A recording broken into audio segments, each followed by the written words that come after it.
My son introduced me to his boss as just our housekeeper.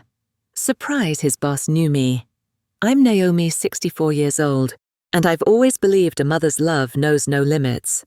For 35 years, I poured everything into my son Jackson, working multiple jobs, so he could have opportunities I never had. When he invited me to his birthday party at his mansion, I was overjoyed. But that joy shattered when he introduced me to his boss as just our housekeeper and added, "We let her stay out of pity. She's good with a mop." What he didn't expect was his boss saying, "Are you sure I know her?"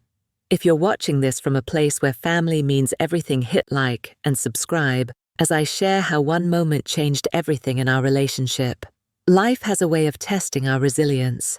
Mine began when Jackson was just 3 years old. My husband Robert walked out on us without warning, leaving nothing but a hastily written note and emptied bank accounts. I remember holding my toddler close that night, promising him through tears that I would always be there for him no matter what. Before becoming a mother, I had been on track for an executive position at Baxter International, a large pharmaceutical company. With an MBA from Northwestern and 5 years of climbing the corporate ladder, I had just been promoted to Assistant Vice President of Strategic Development when I discovered I was pregnant with Jackson. Robert and I had been trying for a baby for years, so this felt like a miracle. I managed to balance motherhood and career for those first 3 years, but Robert's abandonment changed everything. Suddenly, I was a single mother with a mortgage, daycare expenses, and a small child who needed stability. My parents had passed away years before, and Robert's family wanted nothing to do with us after the divorce. The company I worked for at the time was undergoing restructuring. Despite my performance reviews, I was laid off along with dozens of others. Finding a comparable position proved impossible with my new constraints as a single parent. Jobs that matched my qualifications demanded travel and long hours that I couldn't commit to while raising Jackson alone. So I made a choice. I sold my company shares, took what little savings we had, and downsized to a 2-bedroom apartment in a less expensive neighborhood. I found work at a local factory during the day while Jackson was at school, then took night classes to get certified in bookkeeping, studying after he went to bed. Those early years were exhausting, but precious. Jackson was a bright, curious child, with a quick smile and endless questions. We didn't have much, but we had each other. Friday nights were our special time. We'd make homemade pizza and watch movies from the library. On Sundays, we'd go to the park, regardless of weather, collecting leaves in fall and building tiny snowmen in winter. "Mom, when I grow up, I'm going to buy you a big house," he'd say, his small hand in mine, as we walked to the bus stop. "As long as we're together, I already have everything I need," I'd tell him. As Jackson entered middle school, I managed to secure a steady bookkeeping position with a local business. The pay wasn't much, but the hours worked with Jackson's schedule. To supplement our income, I took on cleaning jobs at office buildings at night. Jackson never knew about the second job. I'd leave after he fell asleep, asking our elderly neighbor, Mrs. Guthrie, to listen for him and return before dawn. Jackson's academic promise became evident in high school. His teachers encouraged him to aim for prestigious colleges, but the tuition costs seemed impossible. I increased my cleaning shifts and took on weekend work. My hands grew calloused from harsh cleaning chemicals. My back ached constantly, but I was determined to give him every opportunity. When Jackson was accepted to Cornell with a partial scholarship, I felt both incredible pride and panic about the remaining costs. Without telling him, I liquidated my retirement fund and took out a second mortgage on our small apartment. "Don't worry about money," I assured him. "Just focus on your studies." The changes in Jackson began subtly during his college years. His calls home became less frequent, his visits shorter. When he did come home, he seemed uncomfortable in our modest apartment, making excuses not to invite friends over. I told myself this was normal. He was growing up, finding his own path. During his junior year, he landed an internship at Lawrence & Frost, a prestigious financial firm in Manhattan. After graduation, they offered him a full-time position. I was ecstatic for him, even as I noticed him distancing himself further. Mom L&F is all about image, he explained when I suggested visiting his new office. Maybe when I'm more established. I nodded, ignoring the sting. Of course, honey, I understand. By 35, Jackson had risen to senior investment analyst. He married Stephanie, a marketing executive from a wealthy family, and they bought a mansion in Connecticut. Their wedding was lavish, but I felt like an afterthought, seated at a back table with distant relatives. Still, I smiled through it all, telling myself, this is what mothers do. We step back and let our children shine. When the invitation arrived for Jackson's 35th birthday party at their home, I was surprised but delighted. We hadn't spoken in nearly 2 months, and I'd never been invited to their house before. Perhaps this was his way of reconnecting. The week before the party, I withdrew most of my modest savings to buy a new dress. Navy blue, with a subtle pattern, conservative but elegant. I practiced conversation topics in the mirror, determined not to embarrass him among his sophisticated friends. On the bus ride to Connecticut, I clutched my carefully wrapped gift, a leather-bound journal with his initials the same type I'd given him when he left for college. Inside, I'd written a heartfelt letter about how proud I was of the man he'd become. Looking back now, I realize I was seeing the son I wanted to believe in, not the man he'd actually become. The bus dropped me off a mile from Jackson's address, and I walked the rest in my new shoes, careful not to scuff them. When I finally reached the property, I paused at the wrought iron gates, momentarily overwhelmed. The house was enormous, a sprawling Tudor-style mansion with perfectly manicured grounds. Luxury cars lined the circular driveway. For a moment, doubts crept in. Did I belong here? Was my dress appropriate after all? I smoothed my hair, adjusted my modest pearl earrings, a splurge from years ago, and pressed the intercom button at the gate. Delivery entrance is around back, a voice answered without asking who I was. I'm Naomi Johnson, Jackson's mother, I said, embarrassment warming my cheeks. I'm here for his birthday party. A pause, then the gate buzzed open without further comment. As I walked up the long driveway, I noticed other guests arriving. Women in designer dresses, men in tailored suits. They arrived in luxury cars with drivers who opened their doors. No one arrived by bus or on foot. Already I felt out of place, but I squared my shoulders. I was here for Jackson. The massive front door opened as I approached. Jackson stood there, phone in hand, barely looking up. Mom, you're early. His tone was flat, neither welcoming nor hostile. The bus schedule, I explained, smiling through my disappointment at his greeting. It was either arrive 40 minutes early or 20 minutes late. He glanced at his watch. Well, come in. Stephanie's still getting ready. He stepped aside, already returning to his phone conversation. The interior of the house stunned me. Soaring ceilings, marble floors, artwork that must have cost more than my annual income. Jackson disappeared down a hallway, still on his call, leaving me standing awkwardly in the foyer. A uniformed server approached. Can I take your coat? She asked, her hesitation making it clear my simple cardigan wasn't what guests typically wore. Thank you, I said, handing it over along with Jackson's gift. This is for my son. She nodded professionally and disappeared with both items.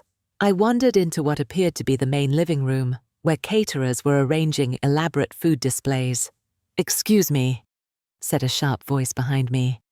The staff should be using the service entrance. I turned to find a tall, thin woman with perfectly styled blonde hair. Stephanie.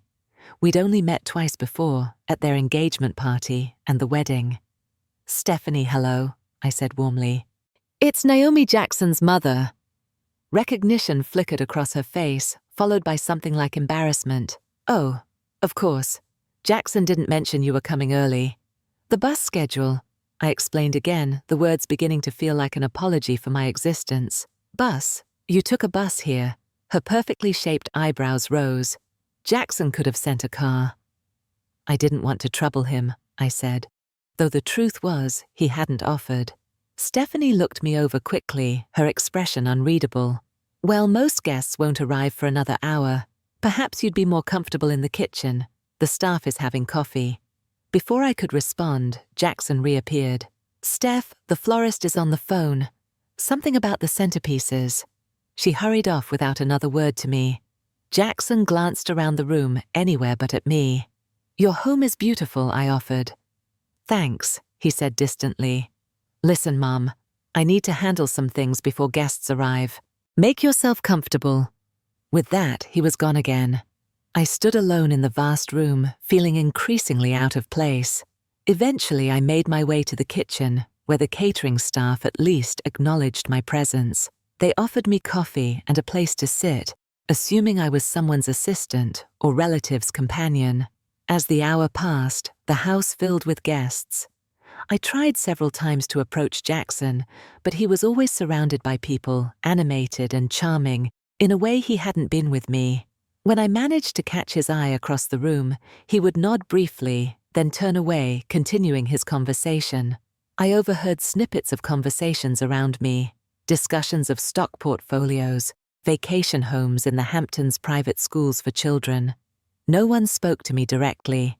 Once standing near a group of women around Stephanie's age, I heard one whisper, "Who's the woman in the navy dress? The one with the sensible shoes?" "No idea," another replied. "Maybe the event planner." I drifted toward the bar, where at least the bartender was kind enough to offer a smile with my sparkling water. It was there that I first noticed William Carter. Even without knowing who he was, I could tell he was important from the way people deferred to him. Tall and distinguished with silver at his temples, he carried himself with quiet authority.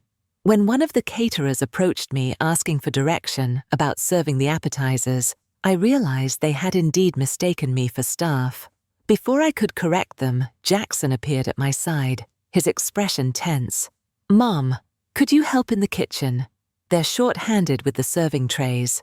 "Jackson, I'm a guest at your party," I said quietly, surprised. He lowered his voice. "Look, I know you're good with these things. It would really help us out." The implication was clear. I would be more useful as help than as a guest.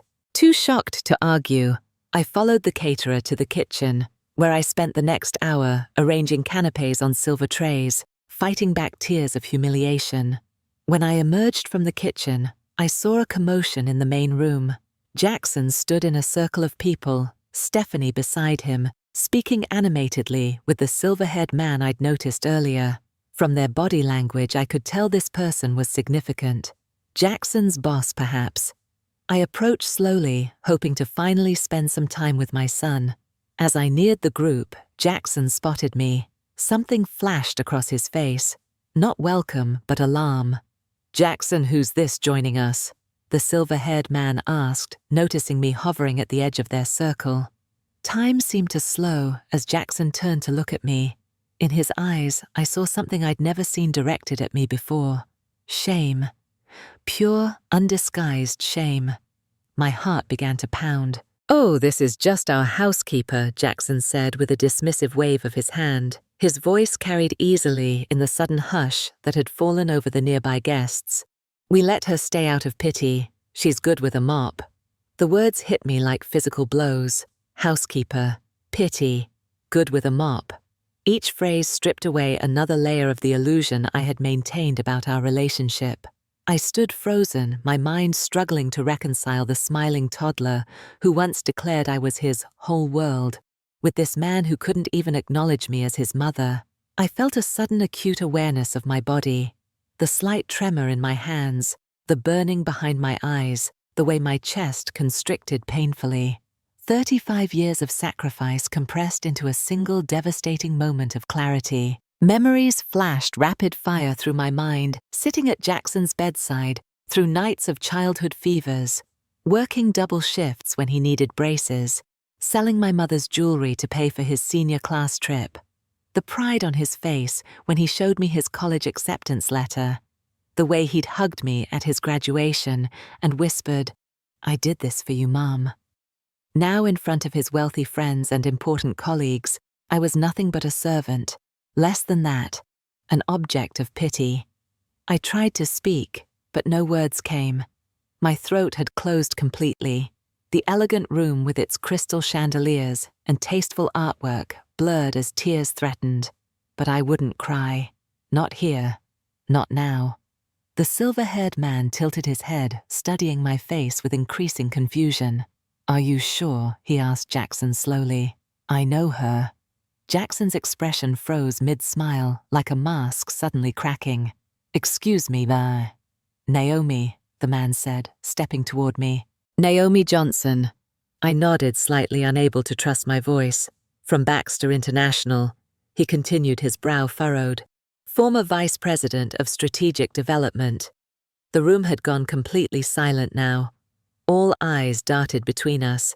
The distinguished executive, the mortified host, and the supposed housekeeper. "Yes," I managed to whisper. "That was a long time ago." Jackson's face had drained of all color. You know my mother," the word mother hung in the air like an accusation. "Your mother, William Carter," for that was indeed his name, as I would soon confirm, looked genuinely shocked. His gaze shifted from me to Jackson and back again. "Naomi Johnson is your mother." Stephanie stepped forward, confusion evident on her perfect features. "Jackson, what's going on? You said your mother couldn't make it tonight." The guests around us had stopped pretending not to listen. Their conversations halted. Champagne flutes paused midway to lips all attention focused on our unfolding drama. "There must be some mistake," Jackson stammered, desperation creeping into his voice. "My mother worked in administrative roles, nothing significant." William Carter's expression hardened. "Nothing significant." Naomi Johnson developed the market expansion strategy that took Baxter into 17 new countries. She pioneered our patient-centered approach that became the industry standard. He turned to address me directly, respect evident in his tone. "I was a junior analyst when you led the Eastern European market entry team. You mentored half the executive staff who are now running the company." Gasps and murmurs rippled through the gathering. Stephanie's eyes widened as she looked at me with new awareness. Jackson's face contorted between expressions. Disbelief, anger, embarrassment. "That's impossible," he insisted, his voice rising. "My mother was a bookkeeper and cleaned offices at night." "After I left Baxter," I said quietly, finding my voice at last. The room fell silent again to hear me. "After your father left us." The truth hung in the air between us. The successful executive who had deliberately hidden his working-class mother from his sophisticated world. The son who had benefited from sacrifices he now denied were ever made. William Carter looked genuinely disturbed. "Jackson, are you telling me you didn't know your mother's professional background before she raised you?" Jackson said nothing, his jaw clenched tight. "Or did you know," William continued, his voice hardening, "and choose to introduce your own mother as the help?" The accusation was clear. Around us, guests shifted uncomfortably, some averting their eyes, others watching with undisguised fascination. "I think," William said firmly, turning to me with genuine warmth, "that your son has some explaining to do, Naomi." In that moment, as all eyes turned to Jackson, expectantly, I realized the depth of my son's betrayal wasn't just in this one introduction. It was in years of gradually erasing me from his narrative, of reshaping his past, to fit his present ambitions, of deciding that the woman who had given him everything wasn't good enough for the life he'd built. And for the first time in 35 years, I felt something unfamiliar rising within me. Not just hurt, but anger. Righteous, clarifying anger. The silence stretched like a taut wire ready to snap. Jackson's eyes darted around the room, seeking escape, finding none. Stephanie had stepped slightly away from him, her body language communicating her own shock and dismay. "I don't understand," she said, breaking the silence. "Jackson, you told me your mother was a simple housekeeper who never finished high school." The betrayal cut deeper, not just denied, but actively diminished. I took a deep breath and found myself standing straighter. Decades of putting Jackson first, of making myself smaller to make room for his dreams, had become so habitual that standing in my truth felt almost foreign. But something had broken open inside me, and I could no longer contain it. "I have never been ashamed of any honest work I've done," I said, my voice surprisingly steady. including cleaning offices at night. But I did graduate from Northwestern with an MBA. I was on track to become a full vice president at Baxter when your father abandoned us. Jackson flinched at this public airing of history he'd clearly concealed. "Mom, you're embarrassing me," he hissed low enough that only those closest could hear. "Embarrassing you," I repeated the words catching in my throat. "I have spent 35 years making sure you were never embarrassed, that you had the right clothes, the right education, the right opportunities, even when it meant wearing the same 2 pairs of pants for years, even when it meant washing my hair with dish soap because shampoo was an unnecessary expense." William Carter moved closer, his presence somehow protective. "Naomi was one of the most brilliant strategists I've ever worked with," he told the gathered crowd. "Her market analysis models were still being taught when I went through executive training 10 years after she left." "Why did you leave Baxter?" someone in the crowd asked me directly. Jackson attempted to intercept. "This really isn't the time or place, because the restructuring eliminated flexible schedules for parents," I answered honestly. "And with no family support after the divorce, I needed to prioritize stability for Jackson. No job was worth compromising his well-being." "So you sacrificed your career," another guest concluded. "I made choices," I corrected gently. "Every parent does. But yes, I stepped back from corporate advancement to work jobs with hours that let me be there when Jackson came home from school. Those jobs included cleaning offices at night." William added the admiration in his voice, unmistakable, "while maintaining bookkeeping during the day." Jackson's face flushed deep red. "Mother, this isn't appropriate conversation for my birthday celebration." Something in his dismissive tone finally broke the last of my restraint. "Do you know what I did to put you through Cornell?" I asked him directly, no longer concerned about the audience around us. "When your partial scholarship wasn't enough." He remained silent, jaw clenched. "I cashed out my retirement fund. I took a second mortgage on our apartment. I cleaned the executive floors at Marston Tower from midnight to 4 a.m., then caught 2 hours of sleep before my bookkeeping job. For 4 years." Gasps rippled through the room. Stephanie's hand had risen to cover her mouth. "I developed arthritis in both hands from years of scrubbing with industrial chemicals." I continued holding up my slightly gnarled fingers that I'd always been careful to hide in photos. "I have permanent back problems from moving commercial-grade floor buffers. I didn't tell you because I never wanted you to feel burdened by my choices. I didn't ask you to do those things." Jackson snapped, his embarrassment transforming to defensive anger. "No, you didn't." I agreed. "You just accepted them, along with the monthly checks I sent during your first 2 years at Lawrence and Frost, when your entry-level salary barely covered your Manhattan apartment." His eyes widened. He had thought I didn't know how he'd stretched my gifts to make rent. "I was building my career," he protested, "and I was supporting that as I always had," I replied. "But somewhere along the way, you decided I was only valuable for what I could give you, not for who I am." William Carter stepped forward again. "I'm disturbed by what I'm hearing, Jackson. We pride ourselves at L&F on integrity and family values." Jackson's expression shifted instantly to alarm. His career was suddenly at stake. "It's a misunderstanding," he began, attempting damage control. "Of course I value my mother's contributions. As your housekeeper," William interrupted sharply. "Someone you keep out of pity." Jackson had no answer. I felt a strange calm settling over me. For years I had made excuses for Jackson's gradually increasing distance. He's busy, he's establishing himself, he needs space to grow. I had cooperated in my own erasure, believing that was what good mothers did. But standing here now, I saw with perfect clarity how deeply I had betrayed myself in the process. "I won't be diminished anymore," I said quietly but firmly. "Not even by you, Jackson." I turned to William. "It was a pleasure to see you again after all these years. Please enjoy the rest of the party." Then I looked at Stephanie, whose expression held a mixture of shock and what appeared to be dawning respect. I hope someday we might get to know each other properly. With that, I turned and began walking toward the exit, my head held high, despite the tears now flowing freely down my cheeks. I had almost reached the door when I felt a hand on my arm. It was William Carter. "Naomi, wait," he said, pressing a business card into my palm. "We should talk about opportunities. The industry has changed. There are flexible options now for someone with your expertise." I took the card automatically, too emotionally drained to fully process his words. "Think about it," he added kindly.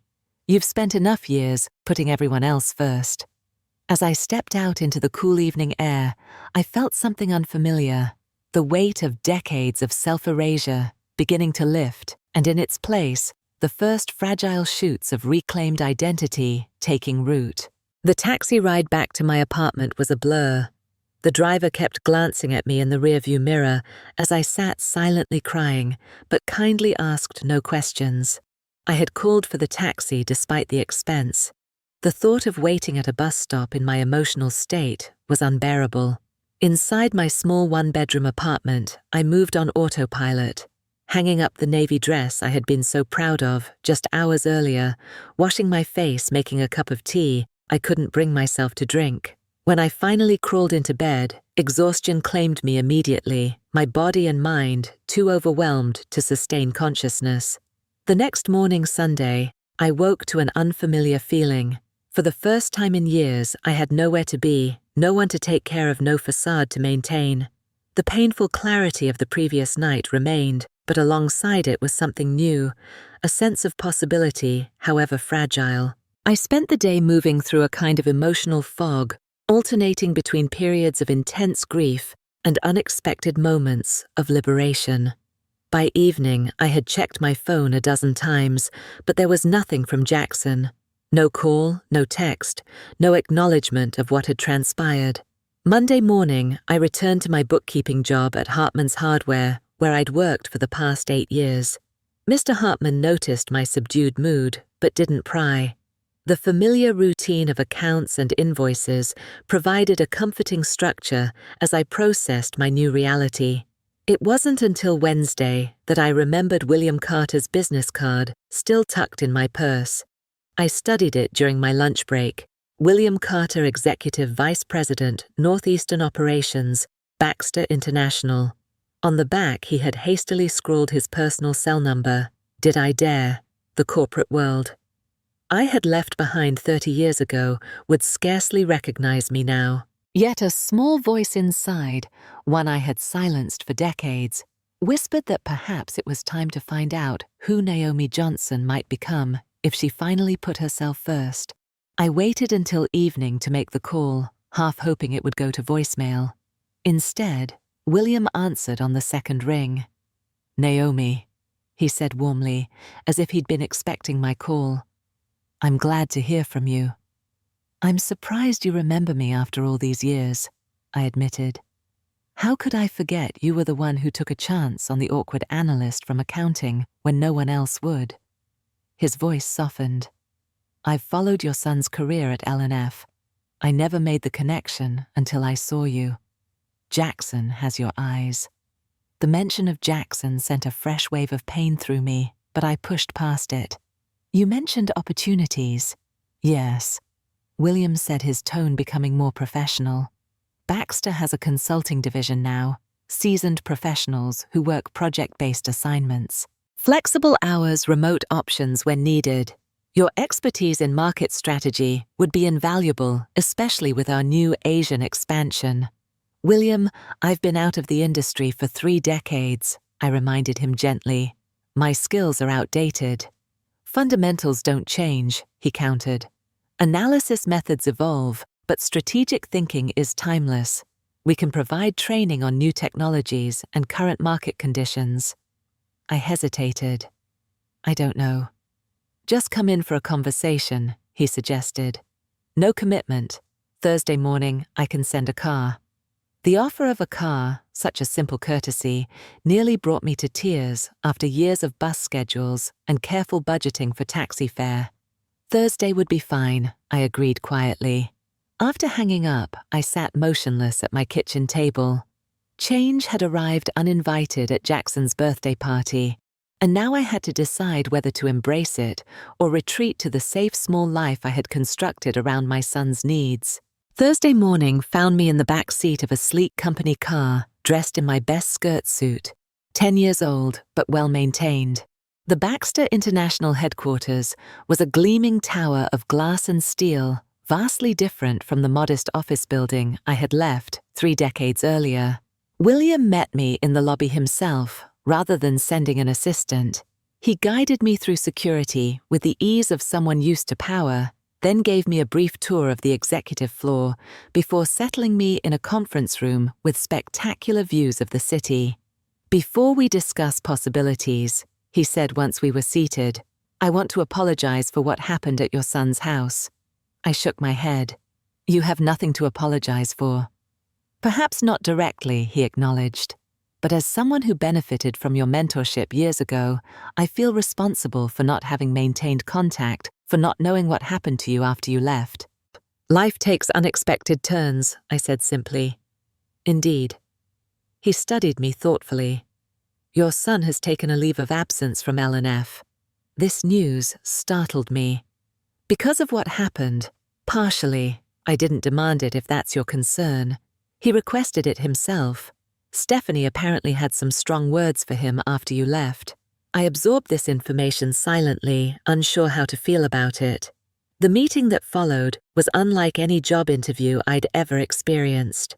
William brought in 2 other executives who asked insightful questions about my perspective on various market challenges. They seemed genuinely interested in my thought process, rather than testing for correct answers. By the end of the 2-hour conversation, I had been offered a part-time consulting position with the strategic development team, 20 hours weekly, with flexibility to work remotely 2 days. The salary they proposed was more than I earned in 3 months at the hardware store. "We'll need to update your technical skills," the HR director explained kindly, "but your foundational knowledge is exactly what we've been looking for." I left the building with a formal offer letter, a start date for the following month, and a strange lightness in my step. On the car ride home, I allowed myself to imagine a new future, one where Naomi Johnson existed as more than just Jackson's mother or an invisible support system. At home, I gave notice at Hartman's Hardware. Mr. Hartman was genuinely happy for me, though sad to lose his most reliable employee. "You've always been overqualified," he admitted. "I just never wanted to say it and risk losing you." The following weeks brought a flurry of changes.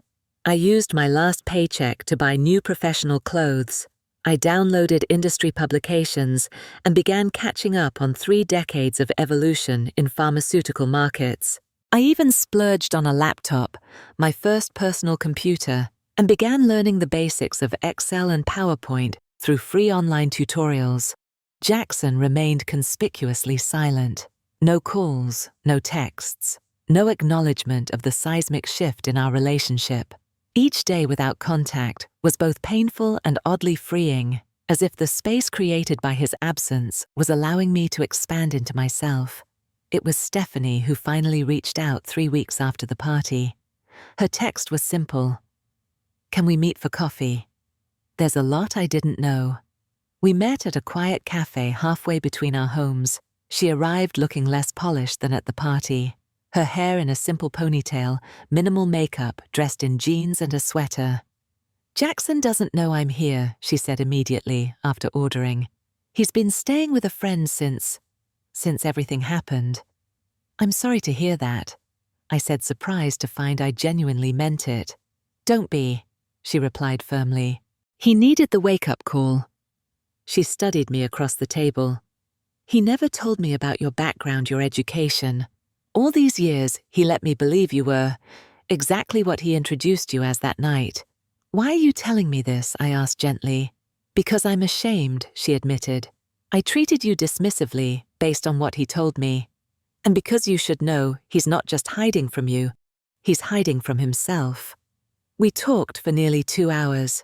She shared stories of their marriage that revealed how carefully Jackson had constructed his image, how rigidly he controlled what others saw.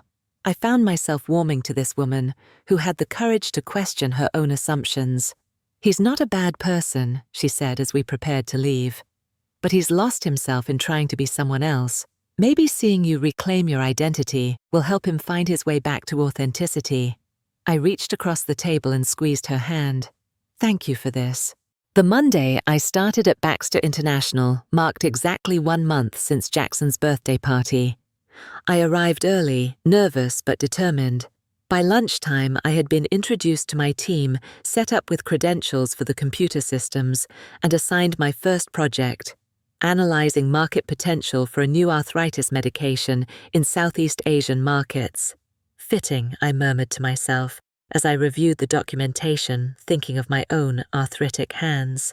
That evening, I returned to my apartment feeling tired, but invigorated in a way I hadn't experienced in decades. As I unlocked my door, I noticed a figure sitting on the floor in the hallway, leaning against the wall. Jackson. He looked terrible. Unshaven dark circles under his eyes, clothes wrinkled. He scrambled to his feet when he saw me. "Mom," he said, his voice hoarse. "I've been waiting for hours." I unlocked my door without responding, then held it open. "You should come in." He entered hesitantly, as if seeing my small apartment for the first time. Perhaps in some ways he was. "I've been trying to find the right words." He began, standing awkwardly in the middle of my living room. "To explain, to apologize." "And have you?" I asked, setting down my new briefcase, another splurge from my signing bonus. "No," he admitted. "There are no right words for what I did, for what I've been doing for years." I nodded, waiting. "When Dad left," he continued, his voice breaking slightly, "I promised myself I'd never be vulnerable like that again. I'd build a life so secure, so impressive, that no one could ever make me feel small or abandoned. And somewhere along the way, I became the one who made you feel small," I said quietly. He flinched, but nodded. "I convinced myself I was protecting you from a world where you wouldn't fit in. But the truth is, I was protecting my carefully constructed image from the reality of where I came from." He looked up, tears streaming now. "I was so wrong, Mom. So terribly wrong." I felt the familiar urge to comfort him, to smooth everything over, as I had done his entire life. But something had changed in me.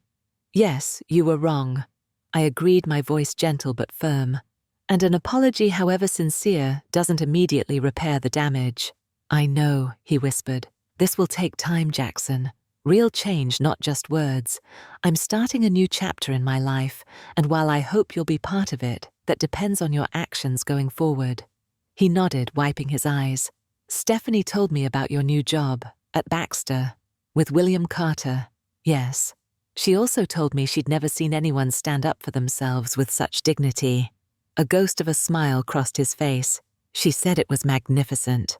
For the first time since his arrival, I felt a slight thaw in my heart. "Would you like some tea?" I offered.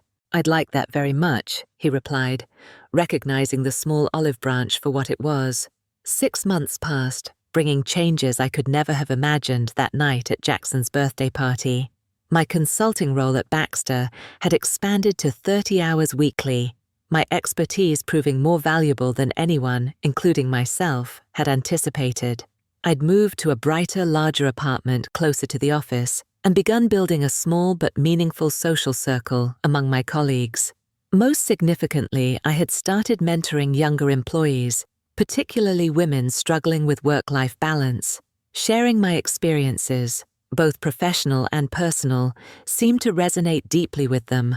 William had even suggested I develop a formal program for the company, acknowledging that my unique perspective bridged generations of workplace evolution. My relationship with Jackson remained a work in progress. After our initial conversation, we established a pattern of Sunday brunches, neutral ground where we could slowly rebuild trust. The first few meetings were awkward and tense, but gradually something new began to emerge between us. "I'm trying to understand why I did what I did," he admitted during one of these brunches 3 months after the party. "My therapist thinks it's about shame, that I internalized Dad's abandonment as something wrong with us, something I needed to escape from." "That makes sense," I acknowledged, "but understanding why doesn't excuse the behavior." "I know," he said quickly. "I'm not looking for excuses, just trying to make sure I don't repeat the pattern." Stephanie and I had developed our own relationship independent of Jackson. She had revealed her own working-class background, something she too had learned to camouflage in their social circle. Together we found common ground in navigating worlds we hadn't been born into. By Thanksgiving, Jackson had returned to L&F, humbled but committed to authentic leadership. William had been surprisingly supportive, telling him, "We all need course corrections sometimes. It's what you do afterward that defines you." When the invitation came for Thanksgiving dinner at their home, I accepted with cautious optimism. The house looked the same, but the atmosphere couldn't have been more different. Gone was the performative elegance, replaced by genuine warmth. Stephanie greeted me with a hug at the door, and Jackson carried my coat himself, instead of summoning staff. Most surprisingly, William Carter and his wife joined us along with a few close friends, not the crowd of status-conscious acquaintances from the birthday party. To new beginnings. William toasted at dinner, raising his glass toward me with clear respect. Later, as we enjoyed coffee in the living room, Jackson disappeared briefly, returning with a small wrapped package. "I found this when we were clearing out some storage," he said, handing it to me. "I thought you might want it back." Inside was the leather-bound journal I had given him when he left for college. The same type I had brought to his birthday party, the gift he had never opened. This one was well worn, its pages filled with his handwriting. "I kept a journal that whole first year," he explained quietly. "When I was homesick, when I felt out of place among classmates from wealthy families, I wrote about you, about how determined I was to make your sacrifices worthwhile." I ran my fingers over his youthful handwriting throat, tight with emotion. "When did that change?" I asked. "When did I become someone to hide rather than someone to honor?" "Gradually," he admitted. "Each time I let someone assume we had money, each time I changed a detail about my childhood to fit in. Small compromises that became a completely false narrative. And now I'm starting over," he said simply, "being honest about where I came from, who I came from." He smiled slightly. "It's costing me some friends, but the ones who remain are real." Thanksgiving marked a turning point, though not an ending. Our relationship continued to evolve, sometimes painfully often with setbacks. There were days I still felt the sting of his betrayal moments when his instinct to maintain appearances resurfaced. But there was effort on both sides, genuine, consistent effort. In February, I was invited to speak at a women's leadership conference about career re-entry after extended absence. Standing at the podium, looking out at a sea of attentive faces, I felt a profound sense of coming full circle. "For 30 years, I defined myself solely through the lens of motherhood," I told the audience. "I believed that erasing my own needs and ambitions was the definition of good parenting. I was wrong." In the front row sat William Carter, who had championed my inclusion in the program. Beside him, unexpectedly, sat Jackson and Stephanie. "The greatest gift we can give our children isn't self-sacrifice," I continued. "It's showing them how to live authentically, how to value themselves while caring for others. Balance, not erasure." After the speech, as attendees mingled at the reception, Jackson approached with 2 colleagues. "I'd like you to meet my mother, Naomi Johnson," he said, his voice clear and proud. "Former VP at Baxter and currently one of their top market strategists." There was no shame in his introduction, no diminishing of who I was or what I had done. Just simple truth. The journey toward healing our relationship continues. Some days are easier than others. The hurt of that birthday party introduction still surfaces occasionally, but it no longer defines us. Jackson is learning that real strength lies in honesty, not image maintenance. I am learning that love doesn't require self-erasure. Looking back now, I see that moment of public humiliation as a painful gift. The catalyst that forced both of us to confront decades of unhealthy patterns. The son who couldn't acknowledge his mother. The mother who enabled her own invisibility. True love. I've discovered demands both honesty and boundaries. It requires seeing people as they are, not as we wish them to be. Most importantly, it begins with valuing ourselves enough to expect that same value from others. Have you ever compromised your identity to make someone else comfortable, or discovered that standing in your truth actually strengthened relationships rather than damaged them? Share your experience in the comments below, and don't forget to subscribe and like if this story resonated with you. Remember, it's never too late to reclaim your voice and your value. Thank you for listening to my journey.